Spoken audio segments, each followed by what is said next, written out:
لزيادة الوعي الروحي وصفاء الذهن والقلب والقرب الإلهي والروحانية وتنظيف هالتك وزيادة طاقتك النورانية. قم على الأقل مرة كل أسبوع، هذا على الأقل، بإطفاء هاتفك الخلوي، وأغلق عليك غرفتك، وأطفئ كل جهاز إلكتروني، راديو أو غيره، أو حاسوب أو تلفزة أو أي جهاز تتواصل به مع الناس. ولكن أخبر أهلك قبل ذلك لكي لا تكون هناك مشاكل أو وسوسة أنك مكتئب أو مريض. كما قلت، أطفئ كل جهاز إلكتروني يجعلك تتواصل مع الخلق، واجعل الضوء خافتا وخفيفا، والبس لباسا فضفاضا وخفيفا، واستقبل القبلة، وافتتح الجلسة بالصلاة على سيدنا ومولانا رسول الله وآله وصحبه الطيبين. وركز على تنفسك، شهيق وزفير.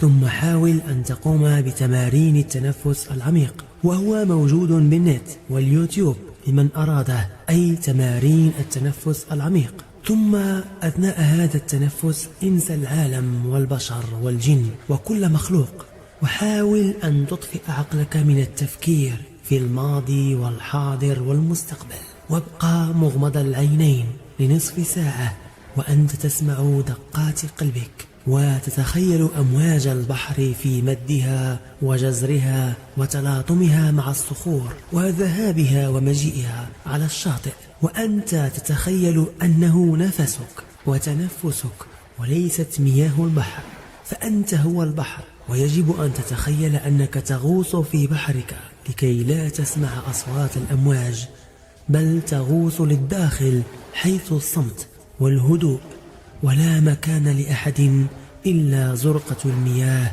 وزرقة السماء، زرقة المياه العميقة للبحر، بحر باطنك واتصالك مع الخالق، لكي تشحن بطاقة إيجابية التي تحمل في باطنها عوالم كثيرة وأسرارا عجيبة. وكما قلت، أنت هو ذلك البحر العميق. ثم تخيل شمعة تتلاعب بها الرياح، ولكنها تهدأ، أي يهدأ ذلك اللهب الذي بالشمعة بذكر الله الذي يحيط بك من كل جانب. ألا بذكر الله تطمئن القلوب، وأنت هو ذلك اللهب بالشمعة، فتصل درجة الاستقرار والهدوء والسكينة. حاول أن لا تفكر في أي شيء، وابقى كل هذه الدقائق، أي نصف ساعة تقريبا، هكذا حتى لا يبقى لك تركيز على أنفاسك أو للبحر أو للهب. ثم تحرك داخل الغرفة بهدوء وبطء شديد، كأنك تريد أن تبحث عن شيء ما، لكن بتحرك بطيء، كأنك بك جاثوم النوم أو شلل النوم، وكأنك تخرج من الزمان. وقل: هل أنا مستيقظ أم نائم؟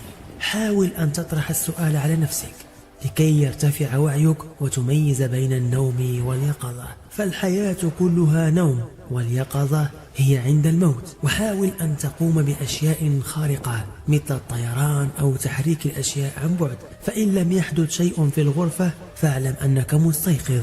وإن حصلت الكثير من الخوارق غير المنطقية مثل زلزال أو تحرك المنزل والطيران من مكان لمكان بجسمك، فقل: أنا أحلم.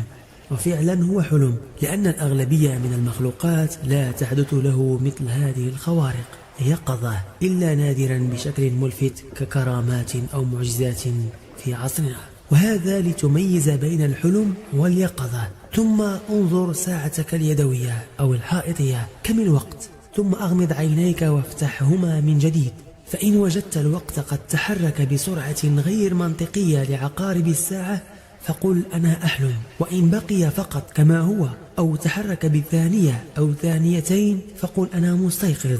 ثم قل: لم أنا هنا؟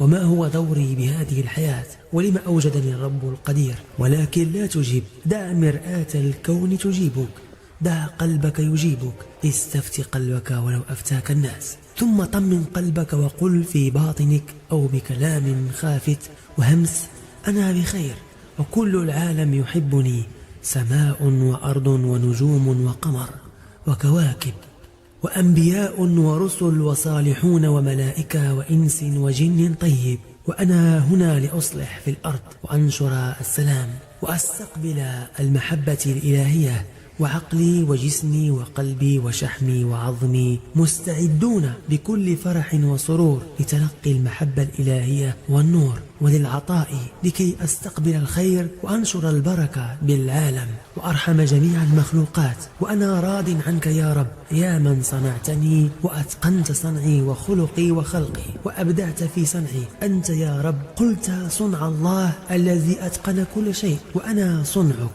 يحدثك يخاطبك كقريب، فلا أناديك يا رب ولكن أقول رب من قلبي. وأنا أحبك وأريدك أنت كملك، لا أعبدك خوفا من نارك ولا طمعا في الجنة، لكن أعشقك ربي لأنك تستحق هذا. فأنت الإله الرحمن الرحيم فاطر السماوات والأرض، أنت تحكم بين عبادك فيما كانوا فيه يختلفون. سامحت يا ربي جميع من ظلمني، ونقي يا ربي قلبي من الحقد والماضي، واقطع أي حبل مع أي شيء يربطني عن الوصول إليك، وقطع يا الله السلاسل التي تمنعني من التحليق بجناحي الحب والأنس إلى حضرتك الشريفة. يا مولاي، ها أنا أخلع نعلي لأدخل إلى حضرتك المقدسة، إنك على كل شيء قدير. أنا ضيف عندك يا الله، وأعرف أنك تكرم الضيوف، بل أنا حبيبك. ثم استحضر في قلبك أن الله تتجلى جماليته وجبروته وقوته وملكوته ورحمته ونوره في الكون، ولتفتح عيني بصيرتك بأن تحس أن المرآة غير موجودة، أي مرآة الكون أصلا، ولكن الله هو الموجود بدون موجد مسبق، فهو البداية وهو النهاية، الأول والآخر. وحاول أن تستحضر أسماء الله الحسنى قبل أن ترتاح وتصلي ركعتين بنية الاستجابة، وتقول في سجودك، وخصوصا السجود، فالسجود على الجبهة رمز البصيرة، والعين الثالثة الربانية والناصية، والسجود تكون قريبا من الله. وأطل هذا السجود وقل له ما في قلبك، وفضفض عليه وأفض قلبك عليه لكي يفيض عليك محبة ويقلب أقدارك من شر إلى خير، إنه ولي ذلك وقادر عليه. واطلب من الله أن يرسل ملائكته النقية الراقية الكبيرة بأجنحة ذهبية صفراء الماء، تنظف هالتك وأحوالك وحالتك، وتسقيك بنور أبيض يزيل كل سواد في عقلك وقلبك وجسمك وماضيك وحاضرك ومستقبلك. تخيل سحابة إما خضراء أو بيضاء تشع نورا تسطع منها بقاع ونجوم بيضاء كالثلج، تزيل عنك كل شوائب الماضي والآلام والأحداث الغير سارة، لتصبح هناك أحداثا سارة. كل هذا قد يكون في نصف ساعة أو ساعة كل أسبوع على الأقل، ولو كانت هناك رائحة طيبة للمسك أو رائحة تعجبك أنت تكون نقية زكية في ذلك الوقت، فهذا أفضل. ثم اجلس واستغفر الله على الأقل 100 مرة، وأنت تستغفر استشعر أن الله لا يؤثر فيه زمان أو مكان أو أي شيء، وأنه ينظر خطاياك ويزيلها تماما، وينظر إلى قلبك ويمحو منه كل البقع السوداء بكن فيكون. وسامح ذاتك وصالحها لكي تفتح أبواب الخير أمام وجهك والقبول في السماء والأرض، وقل كل هذه الأمور التي أمر منها ستكون فقط ذكريات تزيدني رفعة ونجاحا وتألقا ونجومية ولمعانا وقوة وتأييدا بإذن المتحكم في الأقدار، الله ربي الذي أحبني فخلقني، ولولا حبه لي لما خلقني،